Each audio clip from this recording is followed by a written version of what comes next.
चौपानकी में एक बड़ी लूट की वारदात हुई थी, जिसमें समाज विशेष द्वारा जो माला की रस्म है उसमें 14.5 लाख की माला है उसकी लूट की गई थी। पुलिस के द्वारा सारे तकनीकी साक्ष्यों के द्वारा तथा जो हमारी कन्वेंशनल पुलिसिंग होती है उसके द्वारा हम आज इसमें सफलता हमने हासिल करी है। सीओ साहब भिवाड़ी के निर्देशन में SHO चौपानकी तथा पूरे सर्कल की टीम DST साइबर द्वारा इसमें अनुसंधान किया गया और इसके बाद आज हमारे पास 3 आरोपी गिरफ्तार किए गए हैं, एक क्रेटा कार और 10.5 लाख रुपए पुलिस द्वारा इसमें बरामद किए गए। आरोपी की प्रोफाइल की बात करें तो किस तरह का प्रोफाइल है, बैकग्राउंड क्या है? जो आरोपी हैं ये करियर क्रिमिनल हैं, पहले भी लूट और डकैती की वारदातों को अंजाम दे चुके हैं तथा ये जो माला की रकम थी ये इतनी बड़ी थी कि इसने सभी लोगों का, उस इलाके के सभी लोगों का जो अटेंशन है उसको अपनी तरफ लिया और इस वजह से ये वारदात हुई। इसी के साथ साथ जो लोग इस माला को लेकर जा रहे थे उनके द्वारा किसी प्रकार की सावधानी नहीं बरती गई तथा मोटरसाइकिल पे 14.5 लाख रुपए लेकर जाना अपने आप में हर प्रकार के अपराध को आप अपनी ओर आकर्षित कर रहे हैं। आरोपियों को कैसे सोर्स लगा कि यहाँ पर इतनी बड़ी रकम की जो माला उलाई जा रही है? चूँकि माला की रकम इतनी भारी थी तो ये चर्चा का विषय था और जो आरोपी पक्ष थे उनकी रिश्तेदारियाँ उसी गाँव में थी तो उन्हें पता था कि 1 जून को इतना बड़ा एक जो रकम है यहाँ से यहाँ जा रही है, तो उनके द्वारा पूरी तैयारी की गई, देखी की गई।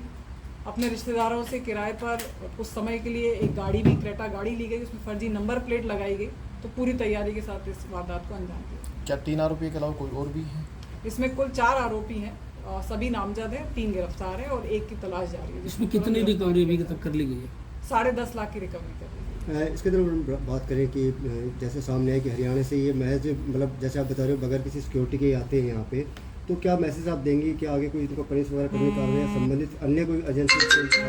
कार्रवाई? नहीं, बिल्कुल इस तरीके की जो भी आप विवाह या शादी में जो रस्में हैं इसकी कानून रूप से किसी प्रकार की कोई स्वीकार्यता नहीं है। हम तक जो भी सूचना आएगी हमारे द्वारा इस पैसे को सीज किया जाएगा तथा संबंधित जो भी एजेंसी है या इनकम टैक्स या और जो भी एजेंसी है उसको हम इसको सीज करके पहुंचाएंगे। एक इसमें इनामी बदमाश भी जो है वो गिरफ्तार हुआ है, उसका क्या बैकग्राउंड है, क्या वो किस मामले में वो फरार चला था? उस पर भी 4 मुकदमे दर्ज हैं और 2017 में उसके द्वारा टपुकड़ा में लूट की वारदात की गई थी, उसमें फरार था जिसको आज गिरफ्तार किया गया। तो ये सभी लोग कैरियर क्रिमिनल हैं जो इस तरीके के क्राइम करने की फिराक में हमेशा रेडी रहते हैं और जो इनका सूचना तंत्र मजबूत होता है, तो कृपया करके इस तरीके के आप किसी भी प्रकार के दिखावे से दूर रहें और अपने आप को सुरक्षित रखें। इस तरह के दिखावे के लिए जो लोग बहुत जागरूक रहते हैं, उन जागरूक को कहेंगे जिनके साथ इस तरह की घटना हुई है, कि अगर वो जागरूक नहीं होते तो शायद वो समझते कि इतनी बड़ी जो नकदी लाई जा रही है, उनके लिए क्या कहेंगे कि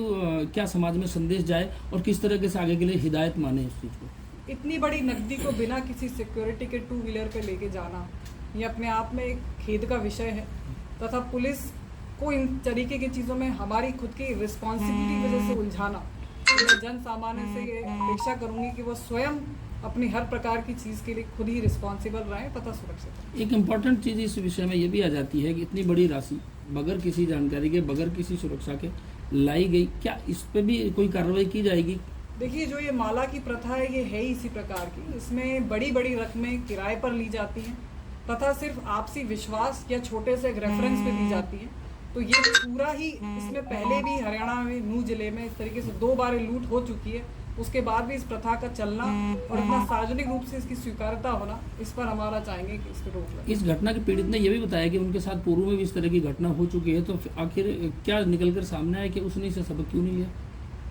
अगर वो सबक नहीं लेते हैं तो फिर कानून अपना कार्य करेगा, जिससे कि